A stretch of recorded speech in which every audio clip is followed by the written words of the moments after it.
Sir இப்போ வந்து சனிப்பெயர்ச்சி ஆகியிருக்குன்னு சொல்றாங்க. ஆல்ரெடி போன வருஷமே திருக்கணிதப்படி சனிப்பெயர்ச்சி ஆகிடுச்சு அப்படின்னு சொல்றாங்க. இப்போ வாக்கியப்படி ஆகிருக்குன்னு சொல்றாங்க. எது சார் உண்மையிலேயே சனிப்பெயர்ச்சி? இவனுக்கு என்ன தெரியும், அவனுக்கு என்ன தெரியும்னு சொல்லி ஜோசிக்காரங்களே பேசலாம். ஹானஸ்டா நான் சொல்றது, எந்த ஜோசிக்காரருக்காச்சும் திருக்கணிதம்னா என்ன, வாக்கியம்னா என்னன்னு தெரியவே தெரியாது. இது டெக்னிக்கலான விஷயம். நிறைய பேர் ஜோசிக்காரங்க இதை மக்களுக்கு சொல்ல தெரியாம வாக்கிய பஞ்சாங்கத்தை பயன்படுத்த. அப்ப சனீஸ்வரர் கோயிலுக்கு திருநள்ளாறுல நாங்க வந்து போன வருஷம் கொண்டாட மாட்டோம், அவங்க அறிவிச்சிட்டாங்க, ஜிஓவே பாஸ் பண்ணிட்டாங்க. ஓகே சார், இப்போ இன்னொன்று என்னன்னா, இந்த சனி பயிற்சியால தான் இந்த வாரெல்லாம் கூட ஏற்பட்டிருக்கு. இந்த சனி வந்து போற ஆரம்பிச்சிருச்சுன்றதெல்லாம் கிடையாது, போரே கிடையாது. இப்ப அதோட தாக்கம் தான் இன்னைக்கு நம்மளுக்கு. அப்ப இன்னும் 2 வருஷம் நடக்கும், அவங்க கணக்கு கூடி இல்லையா?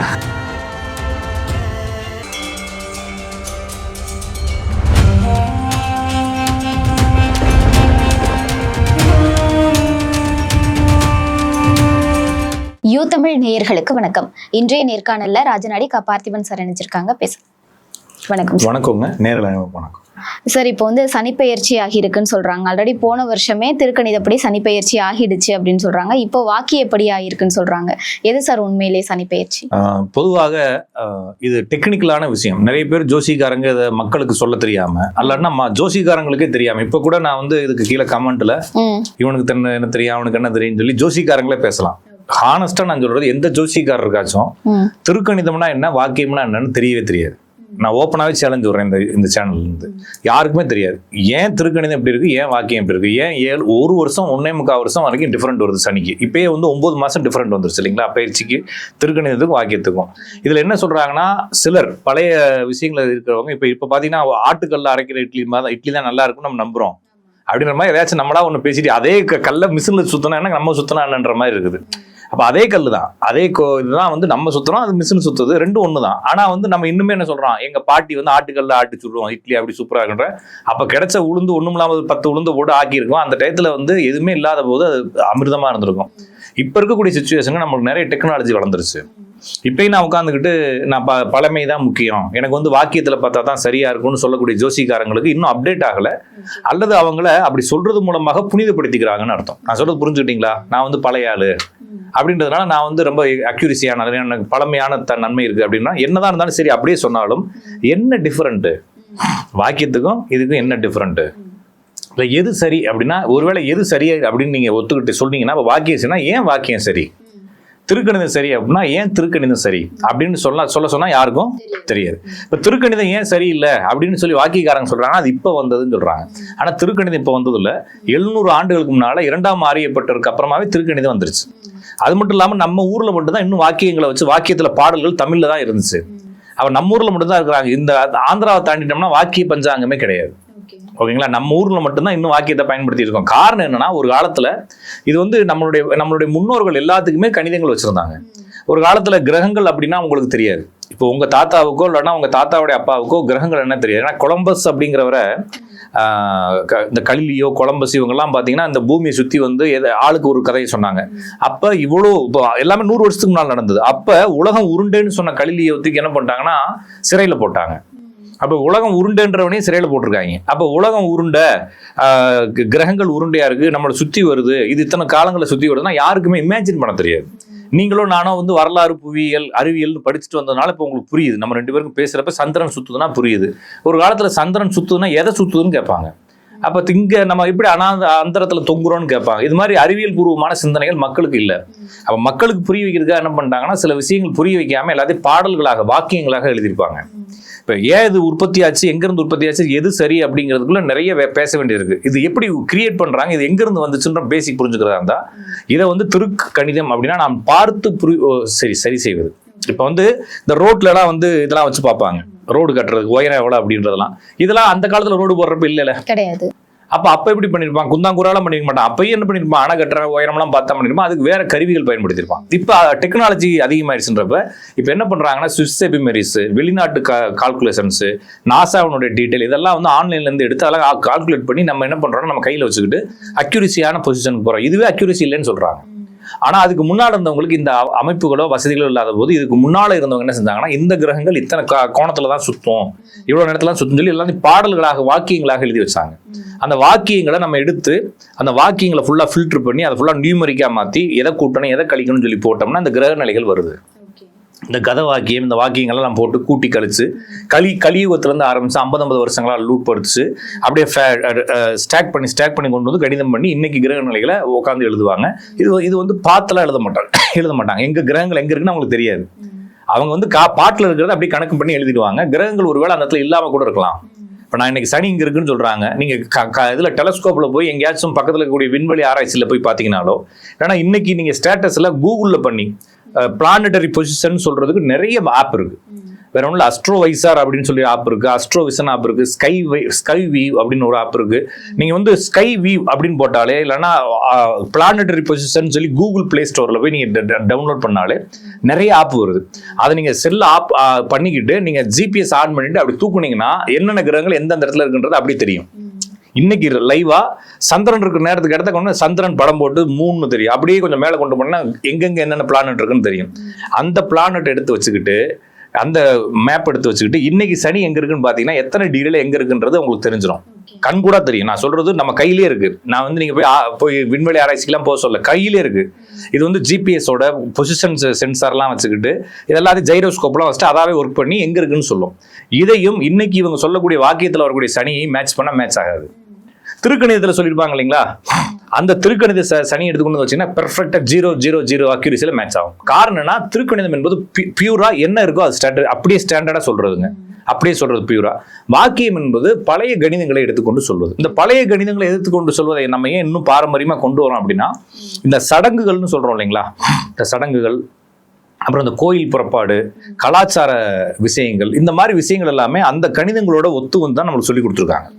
இப்போ நீ வந்து இந்த மாதிரி விஷயங்கள் செய்யும்போது செய்யக்கூடாது, இந்த நட்சத்திரம் வரும்போது செய்யக்கூடாது, இந்த கோயிலுக்கு இந்த நட்சத்திரம் வரும்போது தான் இது செய்யணும் அப்படின்ற மாதிரி விஷயங்கள் எல்லாமே அந்த காலத்துல இருந்து அந்த கணிதங்கள்லயே ஃபாலோ பண்ணி வராங்க. அப்ப இப்பயும் நம்ம என்ன செய்ய வேண்டியிருக்கு, அந்த கோயில் புறப்பாடுகள் அது மாதிரி பொது காரியங்களுக்கு என்ன செய்யறாங்கன்னா வாக்கிய பஞ்சாங்கங்களை கையில வச்சுக்கிட்டு கோயில் விஷயங்கள் ஆன்மீக விஷயங்கள் ரிச்சுவல் அதாவது வந்து சடங்கு விஷயங்களை ஃபாலோ பண்றதை பயன்படுத்துறாங்க. அப்ப கோயில் வழிபாடுகள் அந்த மட்டிலும் வந்து நீங்க என்ன செய்யலாம், வாக்கிய பஞ்சாங்கத்தை பயன்படுத்த. அப்ப சனீஸ்வரர் கோயிலுக்கு திருநள்ளாறுல நாங்க வந்து போன வருஷம் கொண்டாட மாட்டோம், அவங்க அறிவிச்சிட்டாங்க, ஜிஓவே பாஸ் பண்ணிட்டாங்க. நாங்க வந்து எப்பயுமே வாக்கியத்துல என்ன சொல்றாங்களோ அதான் ஃபாலோ பண்றாங்க. அது சரி, ஏன்னா அவங்க ஜாதகம் பார்க்கல, அவங்க ஒன்றும் ஜோசிகாரங்கள் இல்லைங்களா, அவங்க வந்து கோயில் நிர்வாகம் ஆன்மீக கோயில் நிர்வாகம் பண்றாங்க. அவங்க வந்து இந்த அறநிலைத்துறையில இருந்து வராங்க. அவங்க என்ன சொல்றாங்கன்னா, நாங்க எங்களுக்குன்னு ஒரு ஸ்டாண்டர்ட் இருக்கு, இந்த ஸ்டாண்டர்ட் வந்து வாக்கிய பஞ்சாங்கத்துல இருந்து தான் வருது. எங்களுடைய சனிப்பெயர்ச்சி என்பது நாங்கள் வாக்கியத்திலிருந்து எடுக்கிறோம். நாங்க வந்து அது வந்து ஜோசியம் பார்க்குற சனி கிடையாது. நாங்க நம்ம பேசிக்கிட்டு இருக்கிற சனி வந்து ஜோசியம் பார்க்குற சனி. இது வந்து பிளானட் எங்க இருக்கோ அதான் கரெக்டா எக்ஸாக்டா எங்க இருக்கோ அதான் நம்ம பார்க்கணும். அப்ப திருக்கணிதம் என்பது எனது தனி மனித வாழ்க்கை கணிதம் செய்வதற்காக நம்ம கண்டுபிடிச்சு வச்சிருக்கிறது. வாக்கியம் என்பது சடங்குகள் சார்ந்த முண்டேன் அஸ்ட்ராலஜிக்குள்ள இருக்கு, அது தனி. அதை வந்து தனி மனிதனுடைய ஜாதகத்துக்கு கொண்டு வர தேவையில்லை. இது ஏன் கொண்டு வந்தாங்கன்னா, அப்போதைக்கு வசதி இல்லாத போது, வசதி இல்ல அப்ப என்ன பண்ணாங்கன்னா, நான் ஜாதகம் பார்க்கறதுக்கு அவங்களுடைய பிளானட்டரி பொசிஷனை கடன் வாங்கிட்டேன். இப்ப என்கிட்ட இருக்கு. இப்பயுமே நம்ம டைரக்டா பாக்குறது இல்லைங்க. இப்ப அயனாம்சம்னு ஒண்ணு இருக்கு, கேபி அயனாம்சம், லாகிரி அயனாம்சம், நியூ கோம்பு, கோம்புன்னு சொல்லிட்டு மொத்தம் 16 அயனாம்சங்கள் இருக்கு. இந்த அயனாம்சங்களே சில கான்ட்ரவர்சிஸ் இருக்கு திருக்கணிதத்துக்குள்ளே. அதுலயும் ஒரு சின்ன சின்ன டிகிரிஸ் வரத்தான் செய்யும். நம்ம வந்து வேற நாட்டினுடைய கிரக நிலையில் கடன் வாங்கி அதை நம்ம அட்ஜஸ்ட் பண்ணி இப்ப இருக்கக்கூடிய கிரக நிலையை ஒத்துப்போக வச்சு இது திருக்கணிதம் நம்ம பயன்படுத்தி யூஸ் பண்றோம். அப்ப நம்மளை பொறுத்தளவுக்கு சனி பயிற்சி, குரு பயிற்சி, ராகு கேது பயிற்சி எதுவுமே வாக்கிய பஞ்சாங்கங்களை பயன்படுத்த தேவையில்லை. அப்போ ஒருத்தருக்கு பலன் சொல்றோம் அல்லது நான் வந்து பொதுவா பலன் சொல்றேன் அப்படின்னு சொல்றது எல்லாமே வந்து திருக்கணிதம் தான் சொல்லணும். வாக்கிய பஞ்சாங்கங்களை பயன்படுத்துவது பியூரா கோயில் வழிபாடுகளுக்கு மட்டும்தான். ஆனா சில ஜோசிகாரங்க இன்னுமே அதை பயன்படுத்துறாங்க. அவங்க இன்னும் கொஞ்சம் நாள்ல வந்து கடந்துருவாங்க. ஏன்னா எல்லாமே வந்து ஒரு பழமைய எனக்கு தெரிஞ்ச ஒருத்தர் ஒரு ஊர்ல நான் எல்லா ஸ்வீட்டும் வாங்கிட்டு ஜிபே தேடினேன். என்னத்தை தேடுறீங்கன்னு கேட்டாரு. செல்போனை வச்சு நான் தேடினேன். என்னத்தை தேடுறீங்க, கடையை போட்டோ எடுக்கிறீங்கன்னு கேட்டாரு. சார் ஸ்கேன் பண்ணணும் சார். ஸ்கேனர்லாம் இல்லையே அப்படிங்கிறாரு. ஏன்னு கேட்டால் நாங்கள் வந்து பாரம்பரியமான கடைங்கிறாரு. பாரம்பரியத்துக்கு இதுக்கு என்ன சம்பந்தம் அப்படின்னா, அவங்க எல்லாத்துலயும் அவங்க அப்டேட் ஆக தயாரா இல்லை. நான் புரிஞ்சுக்கிட்டீங்களா? அவங்க அப்படியே பழகிட்டாங்க. அப்டேட் பண்ணா நம்ம எங்கேயும் மாட்டிக்குவோமோ அப்படின்னு ஒரு பயம் இருக்குதுன்ற மாதிரி இந்த ஜோசிகாரங்களுக்கு நிறைய பேருக்கு ஒண்ணு இருக்கு. அதுவும் இல்லாம நான் வந்து புனிதமானவன்னு சொல்லிக்கிட்டு இருக்காங்கல்ல, அந்த புனிதத்தன்மை அதுக்குள்ளதான் இருக்கு அவங்களுக்கு. இவங்களுடைய பலன்ல அந்த புனிதத்தன்மை இல்லை. அவங்க பயன்படுத்தக்கூடிய பஞ்சாங்கத்தெல்லாம் அந்த புனிதத்தன்மை வச்சுருக்காங்க. அதை தூக்கி போட்டோம்னா இன்னும் சுத்தமா வேல்யூ இல்லாம ஆயிடுவாங்க. அதனால நான் வந்து எதா இருந்தாலும் நான் வாக்கியத்தெல்லாம், ஏன்னா எனக்கு தெரிஞ்சு ஒரு போன வாரம் எனக்கு வந்து மலேசியால இருந்து ஒரு கிளைண்ட் பேசினாங்க. பேசிக்கிட்டு இருக்கும்போதே சார் எனக்கு ஒரு டவுட்டு, நீங்க அம்மாட்ட கேட்டு கேட்டு சொல்றீங்களா இல்லை நீங்க ஜாதகம் பார்த்து சொல்றீங்களான்னு கேட்டார். எந்த அம்மாட்டன்னு கேட்டேன். அவர் அம்மன்ட்ட கேட்டு கேட்டு சொல்றாங்க. ஏன்னா அவங்க அப்படி நம்புறாங்க. நிறைய பேரை நம்ப வச்சுக்கிறாங்க. நான் வந்து அம்மன்ட்ட கேட்டு கேட்டு தான் சொல்லுவேன். இந்த இதெல்லாம் வந்து வாக்கியத்தை பார்த்தா தான் வரும். அதுல இருந்து தான் கிரியேட் பண்ணி அவங்க வந்து அந்த பேசுவாங்க என்கிட்ட. ஏதோ குறி சொல்ற மாதிரி ஆயிடுதுல சார். இல்லைங்க, அவங்க அதுக்கு அந்த வேல்யூ தான் வச்சிருக்காங்கன்னு சொல்றேன் நான். அந்த வாக்கிய பஞ்சாங்கம், பாம்பு பஞ்சாங்கம்னு இவங்க சொல்லும் பொழுது அதுக்குள்ள என்னத்தை சொல்ல வராங்கன்னா, நாங்க வந்து பழமையான ஆளுங்க, எங்களுக்கு ஒரு சில பவர்ஸ் இருக்குது, எங்களுக்கு வந்து மேல அகர்ஷண சக்திகள் எங்கள்கிட்ட பேசுதுன்ற மாதிரி ஒரு மைண்ட் செட்டை கிரியேட் பண்ணுறதா தான் சொல்றாங்க. நான் கணிதம் தான் பண்ணி பேசுவேன்னு சொல்ற ஆளுக்கு இது போக மாட்டாங்க. அப்ப இன்னுமே கொஞ்சம் நல்ல டெக்னாலஜியா வளர்ந்தவங்க, இன்னும் கொஞ்சம் ஆழங்கால் பட்டவங்க ஜோசியத்துல அவங்க என்ன செய்யறாங்கன்னா மெதுவா திருக்கணிதத்துக்கு மாறிடுறாங்க. ஏன்னா திருக்கணிதம்ங்கிறது அப்டேட். இப்ப என்ன எங்க இருக்குன்றதா முக்கியம். ஓகேங்களா? இது வந்து வாக்கிய பஞ்சாங்கத்துல பாத்தீங்கன்னா ரொம்ப தள்ளி இருக்கும். சில இது இப்போ 9 மாசம் கண்கூடாவே தெரிஞ்சிருச்சு இல்லைங்களா? 9 மாசத்துக்கு முன்னாடி திருக்கணிதத்துல ஆயிருச்சு. இப்போ 9 மாசம் கழிச்சு இன்னைக்கு ஆயிருக்கு. ஆனா ஜோசிக்காரங்க திருக்கணிதம் தான் சரின்னு சொல்ற ஜோசிக்காரங்களும் இப்போ உட்காந்துட்டு பலன் சொல்லிட்டு இருப்பாங்க. அவங்கள பொறுத்தளவுக்கு எந்த டிவி கிடைச்சாலும் வாக்கிய ராசி பலன் சொல்லணுன்றதுக்காக எதை வேணாலும் சொல்லுவாங்க. நம்மளுக்கு அது தேவையில்லை. நம்மளை பொறுத்தளவுக்கு திருக்கணிதம் வரைக்கும் பலன் சொல்றதே தப்புங்கிற ராசிக்கு. இப்போ அவங்க ராசிக்கு அதுக்கும் சொல்லிட்டு இதுக்கும் 2 உருட்டு விட்டுறாங்க. காரணம் என்ன? எதை கிடைச்சாலும் உருட்டிடணுன்ற நம்பிக்கை அது தப்புது. பியூரா பார்க்கணும்னா சனி பயிற்சி அப்படிங்கிறது திருக்கணிதத்தில் தான் வரணும். இன்னொரு விஷயம், சனி பயிற்சியை உங்க ராசிக்கோ உங்க லக்னத்துக்கோ பார்க்க கூடாது.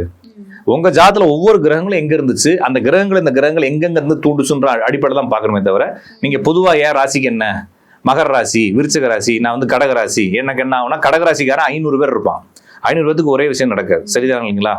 அதுதான் சரி. இப்போ இவங்க சொல்றதெல்லாம் நம்பிட்டு மக்களுமே நிறைய நேர்கள் வந்துட்டு எனக்கு மெயினா என்ன சொல்றாங்கன்னா, கடகம், துலாம், ரிஷபம் இந்த 3 ராசிக்காரர்களுக்கான ஆண்டு தான் இது, ஜாக்பாட் அடிக்க போகுது அப்படின்லாம் அவங்க எல்லாம் முதலமைச்சராக போறாங்க வரிசையா இல்லைங்களா அப்படின்னு நம்பிட்டு இருக்காங்க. சோ மக்களுக்கு உங்களுடைய அப்படிலாம் இல்லைங்க. அப்படிலாம் நீங்க 19 ஏதாச்சும் அதாவது ஓவர் கான்பிடென்ட்ல போய் எங்கேயும் முட்டி கூடாது இல்லைங்களா? அப்படிலாம் எதுவும் இல்லை. நான் சொல்றது திருப்பி சொல்றது இந்த ராசியை வச்சு பலன் சொல்றது. அப்ப மொத்தம் 120 பேர் இருக்கீங்க உலகத்துல அப்படின்னா 10 பேர் ஒவ்வொரு ராசிக்கு இருக்க போறீங்க. அது எப்படி எல்லாத்துக்கும் ஒரே விஷயம் நடக்கும்னா நடக்காது. ஒவ்வொருத்தருக்கும் ஒருத்தன் பிச்சை எடுக்கிறவன் பிச்சை எடுத்து தான் இருப்பான். கோடீஸ்வரன் தாங்க ஒரே ராசியில. இப்ப கடக ராசியில பிச்சை எடுக்கிறவன் இல்லாததா இருக்கான். இப்ப அடுத்த வருஷம் எல்லாம் பிச்சை எடுக்கிற கடகராசிக்காரன்லாம் கோடீஸ்வரன் ஆயிர போறானா? இல்ல. அப்ப எல்லா ராசிகளையும் எல்லா பேர் இருக்காங்க. நான் சொல்றது அவங்களுடைய ஸ்டேட்டஸ், ஜாதகத்துல என்ன ஸ்டேட்டஸ்ல பிளானட் இருக்கு. ராசிங்கிறது என்னன்னா, என் ஜாதகத்துல எந்த கட்டத்துக்குள்ள என்னுடைய சந்திரன் இருக்கோ அந்த கட்டம் பேர் தான் என்னுடைய ராசின்னு சொல்றாங்க. அப்ப என்னுடைய ஜாதகத்துல மகர ராசியில சந்திரன் இருக்கா, நான் மகர ராசிக்காரன். கும்பராசியில சந்திரன், நான் கும்பராசிக்காரன். மீனராசி சந்திரன், மீனராசிக்காரன் சொல்றாங்க. அப்ப ஒருத்தருடைய ஜாதகத்துல கடகராசின்ற கட்டத்துக்குள்ள சந்திரன் இருக்குன்னா அவர் கடகராசிக்காரர். அப்ப அதே மாதிரி நிறைய பேர் இருப்பான். ஒரு தெருவுக்குள்ள 50 கடகராசிக்காரர் இருப்பான். 50 கடகராசிக்காரன் இந்த வருஷம் ஃபுல்லா கோடீஸ்வரன் ஜாக்பாட்ல அடிக்காது. போன வருஷம் ஃபுல்லா என்ன சொன்னா, பிச்சை எடுக்க போகும் சிம்மராசிக்காரர்கள்னு சொன்னாங்க. சிம்மராசிக்காரன் பிச்சை எடுத்துட்டா இருந்தா ஒண்ணும் கிடையாது. அவங்க சொல்றது எதுவுமே நடக்காது. அவங்க பொதுவா 4 பாயிண்ட் அடிச்சு விடுவாங்க. பாயிண்ட் நல்ல இதுக்கு ஒரு 4 பாயிண்ட், கெட்டதுக்கு ஒரு 4 பாயிண்ட் அடிச்சு விடுவாங்க. அவங்கவுங்க ஒரு கான்பிடென்ட்ல ஓட்ட வேண்டியதானே தவிர பொதுவாக ராசிகளை வைத்துக் கொண்டு பலன் சொல்லக்கூடாது, பலன் கேட்கவும் கூடாது. சும்மா ஒரு ஜாலிக்காக வேணா கேட்டுக்கலாம். இந்த ஆள் டெய்லி காலைல வந்து உருட்டுவான், நம்மளும் கேட்டுப்போம், ஜாலியா இருக்குது. டெய்லி காலைல பாட்டு போட்டு வேலை பார்க்குறோம் இல்லைங்களா? ஏதாச்சும் ஒரு சாங் ஓடிட்டே இருக்கும் இந்த பக்கமா 80s சாங். அது மாதிரி இருந்தாலும் கத்திட்டு இருக்கான்னு சொல்லிட்டு நீங்க வேலையை பார்க்கலாமே தவிர அதுல அவ்வளவு ஒர்த்து கிடையாது. எனவே ஜாதக ரீதியாக பார்க்க வேண்டும். ஜாதகத்தை நம்புறதா ஜாதக ரீதியா பார்க்கணும். நீங்க பொதுவாலாம் பார்க்க கூடாது. நான் சொல்றது புரிஞ்சுக்கிட்டீங்களா? அப்ப நீங்க ஒரு கார் வாங்குறீங்க, கார் வாங்கிட்டு நான் வந்து இந்த பெட்ரோல் பங்க்ல காத்தடிச்சா நல்ல மைலேஜ் வருதுன்னு ஒருத்தன் சொன்னான்னா அது நம்பிக்கை தான். அவங்க பெட்ரோல் பங்க்ல காத்தடிச்சா எப்படி மைலேஜ் வரும்? நம்ம ஓட்டுறவங்க ஒழுங்கா ஓட்டணும், வண்டி இருக்குது, என்ஜின் இருக்குது, டிசைன் இருக்கு, எல்லாமே இருக்கு இல்லைங்களா? அதுக்குள்ள இருக்கு. ஆனா இந்த பெட்ரோல் பங்க்ல அடிக்கிறவங்க பூரா சூப்பர் மைலேஜ் கொடுக்குதுங்கிற அந்த ஒரு படத்துல வடிவேலும் ஒருத்தனும் வந்து ஓ வண்டி இப்படி 45 கிலோ மைலேஜ் தருதுன்ற மாதிரி சண்டை போடுற மாதிரி ஆகி போயிடும். ஒரே ராசி எப்படி ஒரே பைக்கு 2 பைக் ஒரே மைலேஜ் தராது. அது மாதிரி ரொம்ப கன்ஃபியூஸ் ஆக தேவையில்லை. இந்த ராசிகள் ஜாக்பாட் அடிக்கும் போது கோடீஸ்வரனா போனா சந்தோஷம். ஆனா சந்தோஷம் அப்படி ரொம்ப நம்பி இருக்கிறதெல்லாம் விட்டுட்டு எதுவும் ரிஸ்க் எடுத்து போய் எதையும் மாட்டிக்காம இருங்க. ஒரு உதாரணத்துக்கு இப்போ உங்களுக்கு அந்த பலன் சொன்ன ஒரு ஜோசிக்கார்ட்ட நான் ஜாதகம் பார்க்க போறேன்னு வச்சுக்கோங்க. நான் கடகராசிக்காரரு, ஓகேங்களா? நான் போய் ஜாதகம் கொடுத்தேன் என்ன சொல்லுவாருன்னா 4 தோஷம் சொல்லுவார், 2 பரிகாரம் சொல்லுவார் இல்லைங்களா? அப்ப கடகராசிக்காரெல்லாம் கோடீஸ்வரனா அப்படின்னு சொன்னேன். அதெல்லாம் பொதுவாக சொல்லுவேன் சார், அது டிவியில தான் சொல்லுவேன்னு சொல்லுவார் இல்லைங்களா? அப்ப பொதுவாக புரிந்து கொள்ளுங்கள், இந்த ராசி பலன்கள் என்பது சும்மா உங்களுக்கு டைம் பாஸுக்கு பயன்படுத்தலாமே தவிர அதுக்கு மேல பயன்படுத்தாதீங்க. அது மட்டும் இல்லாம பேசிக்கா ஜோசியம் கத்துக்கிறவங்க, ஜோசியத்து மேல ஆர்வம் இருக்கிறவங்க, இப்ப நடக்கக்கூடிய சனிப்பெயர்ச்சி என்பது ஜாதகம் பார்ப்பதற்கான சனிப்பெயர்ச்சி கிடையாது. இது வந்து ரிச்சுவல், சடங்குகள், கலாச்சாரங்கள் சார்ந்த, மரபுகள் சார்ந்த, ஆன்மீகம் சார்ந்த கிரக பயிற்சிகள். ஏன்னா அந்த பஞ்சாங்கங்கிறது திதி, கரண, யோகம், வாரம், நட்சத்திரம், இந்த 5 தான். இந்த 5 எதற்குன்னா காலக்கணிதங்கள். இதுக்கும் ஜோசியத்துக்கும் தொடர்பு கிடையாதுங்க. இப்ப காலண்டர்ல பாத்தீங்கன்னா எழுதி வச்சுக்கிறான். காலண்டர்ல ஜோசியம், நீங்க ஜோசிக்காரங்களா? உங்க வீட்டு காலண்டர்ல எல்லாமே எழுதிக்கா இல்லையா? அப்ப அதெல்லாம் எதுக்கு? அப்படின்னா அது பொதுவான மக்களுக்கு பயன்படுத்திக்கிட்டு இருந்தாங்க ஒரு காலத்துல. இன்னைக்கு என்ன திதி, இன்னைக்கு என்ன நட்சத்திரம், நான் என்ன செய்யணுன்றதெல்லாம் ஒரு காலத்துல மக்கள் பயன்படுத்தினாங்க. ஏன்னா அவங்களுக்கு வந்து ஃபர்ஸ்ட் இப்ப நீங்க வந்து இந்த மாசம் பிப்ரவரி, மார்ச், ஏப்ரல்னு சொல்ற மாதிரி அப்ப இல்ல. அப்ப வந்து அவங்க வேற வேற ஐப்பசி, மாசி, இந்த நட்சத்திரம், இந்த நாளிகைன்னு பயன்படுத்திட்டு இருக்கப்ப அதுக்கு தகுந்த மாதிரி புக்குகள். இது என்னன்னா எந்த பட்டத்துல விதைக்கணும், எப்ப வந்து தொப்புள் கொடி இருக்கணும், எப்ப வந்து அருணாக்கயிறு கட்டணும், எப்ப கிணறு தோண்டணும்னு சொல்லி எல்லா தகவலும் பஞ்சாங்கத்துல இருக்கும். அப்போ ஒருத்தர் என்னுடைய வாழ்க்கையை நான் அந்த வருஷம் ஃபுல்லா சரியா வாழணும்னா நான் ஒரு பஞ்சாங்கத்தை வாங்கி வச்சுக்குவேன். சரிங்களா? அதுக்குள்ள ஜோசியத்துக்கு அதுக்கு சம்மந்தம் இல்லை. நான் பொதுவாக வாழ்க்கை வாழ்வதற்கு பஞ்சாங்கத்துக்குள்ள எல்லா தகவலும் இருக்கும். அப்ப அந்த தகவலை ஒரு ஜோசிக்காரரும் வாங்கி வச்சு பயன்படுத்தினார். நான் சொல்றது புரிஞ்சுட்டீங்களா? ஒரு ஸ்க்ரூ டிரைவர் யார் பயன்படுத்தணும், ஒரு மெக்கானிக் பயன்படுத்தணும். உங்க வீட்டுல ஸ்க்ரூ டிரைவர் இருக்கா இல்லையா? ஏன் நீங்க வச்சிருக்கீங்க? அது ஒரு ஆத்திர அவசரத்துக்கு. அந்த மாதிரி எல்லாருமே வந்து அவங்களுடைய பயன்பாட்டுக்காக பஞ்சாங்கம் வச்சிருப்பாங்க. அதை ஜோசிக்காரரும் வச்சிருப்பாரு. ஜோசிக்காரருக்கு தேவையான தகவல்களை அதுல எடுத்துக்குவாரே தவிர மொத்தமும் ஜோசிக்காரருக்கான தகவல் பஞ்சாங்கம் கிடையாது. அப்ப பஞ்சாங்கங்கிறது பொது பயன்பாட்டு. அப்ப வாட்ச் எப்படி வச்சிருக்கிறோம்? எல்லா வீட்லயும் வாட்ச் வச்சுக்கிறோம். ஜோசிக்காரரும் வாட்ச் வச்சுக்கிறாரு. ஜோசிக்காரர் வச்சிருக்க வாட்சை ஜோசியத்துக்கு பயன்படுத்துறாரு. அவர் பிரசன்னம் போடுறாரு, உதயம் கவிக்கிற உதயம் கவிப்பு ஆரோடெல்லாம் போடுறாரு, கடிதம் பண்றாரு, அதுக்கு பயன்படுத்துறாரே தவிர அவருக்காக கண்டுபிடிச்சது கிடையாது கடிகாரம். அதுபோல பஞ்சாங்கம் என்பது ஜோசிகாரங்களுக்கானது கிடையாது. ஜோசிகாரங்களும் வாங்கி அதை யூஸ் பண்றாங்க. ஏன்னா ஜோசிகாரங்களுக்கு கிரக நிலைகள் பஞ்சாங்கத்துல கிடையாது. நான் சொல்றது புரிஞ்சுங்க. பஞ்சாங்கத்துல திதி, கர்ணம், யோகம், நட்சத்திரம், வாரம் இருக்கு. இதுல எங்கேயாச்சும் கிரகங்களுடைய ஸ்டேட்டஸ் இருக்கானா? இல்ல. அப்புறம் போக போக எங்களுக்கு தேவை, எங்களுக்கு போடுங்கன்னு சொல்லி கேட்டு வாங்கிட்டாங்க. இப்ப பஞ்சாங்கத்துல இதெல்லாம் இருக்கணும்னு அவசியம் இல்லை. இப்ப அது மாதிரி ஒவ்வொன்றா கேட்டு வாங்கிட்டாங்க ஒவ்வொருத்தவங்களும். எப்போ வந்து நாத்து நடணும், எப்போ வாஸ்து பண்ணணும், இது மாதிரி விஷயங்களா ஒவ்வொருத்தவங்களும் அவங்களுக்கு தகுந்த மாதிரி போட்டு பெரிய புக் ஆகிட்டாங்க. அப்ப மக்களுடைய பயன்பாட்டுக்கான பஞ்சாங்கம் இது வந்து மரபு ரீதியாக, ஆன்மீக ரீதியாக, ரிச்சுவலாக கொண்டு வராங்க வாக்கியத்தை. அதை வந்து நம்ம மக்கள் பயன்படுத்துறாங்க. எதுக்குன்னா பண்டிகைகளுக்கு. அதை கொண்டு வந்து ஜாதகத்தோட இணைக்க தேவையில்லை. அப்ப ஜாதக ரீதியா நீங்க பேசணும்னு என்ன சொன்னா பியூரா திருக்கணிதத்துக்கு ஜம்ப் ஆயிடணும். இப்ப திருக்கணிதத்துல எபிமெரிஸ் இன்னும் பெட்டரா இருக்கு. திருக்கணிதம்ங்கிறதாச்சும் பல குழப்பங்களோட இருக்கு. எபிமெரிஸ் போயிட்டீங்கன்னா இந்த மரபுகள், சடங்குகள் பற்றி எதுவுமே இருக்காதுங்க. எபிமெரிஸ்ல வெறும் பிளானட் பொசிஷன் மட்டும்தான் இருக்கும். 100 வருஷத்துக்கு எபிமெரிஸ் வாங்கிட்டீங்கன்னா 100 வருஷத்துக்கான எல்லா பிளானட் பொசிஷன் டெய்லி என்னென்ன ஸ்டேட்டஸ்ல இருக்குன்னு இருக்கும். அதை பார்த்து எழுத போறீங்க. இங்க சடங்கு எப்போ வைக்கணும், எப்போ கோயில் திறப்பாடு, அப்படி எதுவுமே இருக்காது எபிமெரிஸ்ல. இப்போ நிறைய ஜோசிக்காரங்க எபிமெரிஸ் வந்துட்டாங்க. நீங்க யூஸ் பண்ணக்கூடிய அந்த ஆப்ல யூஸ் பண்ணக்கூடிய எல்லா பிளானட் பொசிஷன் எபிமெரிஸ்ல தான் கொண்டு வராங்க. அப்ப அடுத்தடுத்து அப்டேட் ஆகிறோம். நம்ம அப்டேட்டுக்கு தான் போகணும். பழமை என்பது பழமையாகவே இருக்கட்டும், அது மரபுகளாகவே இருக்கட்டும், அது சடங்குகளுக்கு யூஸ் ஆகட்டும். நம்மளுடைய பர்சனல் லைஃப்ல கால்குலேஷன் பண்றதுக்கு இந்த வாக்கிய பஞ்சாங்கங்களை ரொம்ப தொங்கிட்டு இல்லாம இருக்கிறது நல்லது. Okay sir. இப்போ இன்னொன்னு என்னன்னா, இந்த சனி பெயர்ச்சியாலதான் இந்த வாரெல்லாம் கூட ஏற்பட்டிருக்கு அப்படின்னு சொல்றாங்க. அதோட தாக்கம் தான் இன்னைக்கு நம்மளுக்கு. அப்ப இன்னும் 2 வருஷம் நடக்கும் அவங்க கணக்கு படி இல்லையா? அப்படிலாம் இல்ல, கொஞ்ச நாள்ல முடிஞ்சது. வாரே கிடையாதுங்க. இது வந்து ஒரு சின்ன ரெவல்யூஷன். அவர் என்ன சொல்றாரு, ட்ரம்ப் என்ன சொல்றாரு, அந்த நாட்டுல மக்களாட்சி வரட்டும், அது வந்து ஒரு மதம் சார்ந்த ஒரு புரட்சியாக இருக்குது, அதுல இருந்து மக்களுக்கு கொஞ்சம் சுதந்திரம் கொடுங்க, நிறைய ஏவுகணைகள், அந்த அணு ஆயுதங்கள் எல்லாம் கட்டுப்பாடா பயன்படுத்துங்க, அது உலக கட்டுப்பாட்டுக்குள்ள வாங்க, உங்க இஷ்டத்துக்கு பண்ணாதீங்க, அது வரைக்கும் நாங்க விட மாட்டோம்னு சொல்றாரு. இப்ப இதுலயே வந்து அமெரிக்கா காலி ஆயிடுச்சு, இவ இருக்கெல்லாம் போட்டான்றப்ப, இப்ப உதாரணத்துக்கு நம்ம 2 பேரும் சண்டை போடுறோம். நீங்க வந்து பெரிய கோடீஸ்வரன் வச்சுக்கோங்க, நான் வந்து என்ன பண்ணிட்டேன்னா உங்களுக்கு ஒரு 1000 ரூபா லாஸ் ஆகிட்டேன். எனக்கு 1000 ரூபா வந்து பெரிய விஷயம். சரிங்களா? நான் வந்து திருப்பி சொல்றேன், அவனுக்கு பாரு 1000 ரூபா போச்சு காலிங்கிறோம். உங்களுக்கு 1000 ரூபா மேட்டரே கிடையாது. அது மாதிரி அமெரிக்காக்காரனுக்கு மேட்டரே கிடையாது. ஆனா வந்து அமெரிக்கா காலியிலேயே, அமெரிக்கா எங்கேயோ ஒரு 11,000 கிலோமீட்டருக்கு அந்த பக்கம் இருக்குது. சும்மா சைடுல வச்சிருக்கக்கூடிய படைகள்ல சின்ன டேமேஜ் அவ்வளவுதானே தவிர இது வந்து வார் கிடையாது. சரியா பண்ணுங்க, இது வார் கிடையாது. ஒரு நாடு இன்னொரு நாடோட சண்டை போடுது.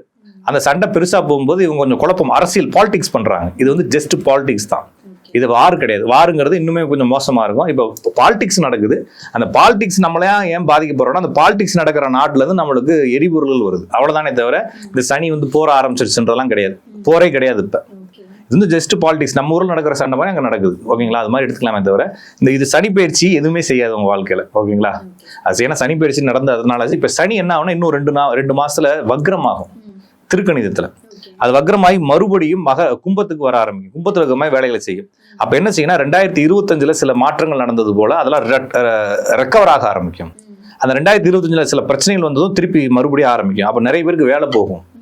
அப்ப இந்த 2026 ஒரு 4வது 5வது மாசத்துக்கு வேலை சிலருக்கு வேலை போகிறது, ஹியூஜா மக்கள் பாதிக்கப்படுறது, இந்த பண விஷயங்களை கொஞ்சம் தொந்தரவு ஏற்பட்டுட்டு திருப்பி ஒரு 5 மாசம் கழிச்சு அது சரியாயிடும். அதனால யாரும் கவலைப்பட தேவையில்லை.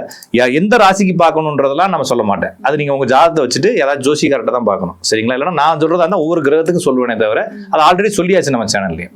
அப்ப இது வந்து இன்னும் 2.5 வருஷத்துக்கு அந்த சனி மீன ராசியில இருக்க போது 2 வருஷத்துல ஆல்ரெடி 9 மாசம் கடந்துருச்சு, இன்னொரு 1.5 வருஷம் இருக்கும். அது திருப்பி வக்ரமாய் இங்க வந்துட்டு திருப்பி அங்க போறப்ப பொருளாதார முன்னேற்றங்களையும் எல்லாருக்கும் ஒரு நல்ல ஒரு செழிப்பான ஒரு வாழ்க்கையை தான் கொடுக்குமே தவிர இங்க இந்த ராசின்றதுல எல்லாருமே ஓரளவுக்கு நல்லா இருக்க போறாங்க அப்படின்றத புரிஞ்சுக்கலாம். நிச்சயமாங்க சார், தொடர்ந்து பேசலாம். நன்றி, வணக்கம்.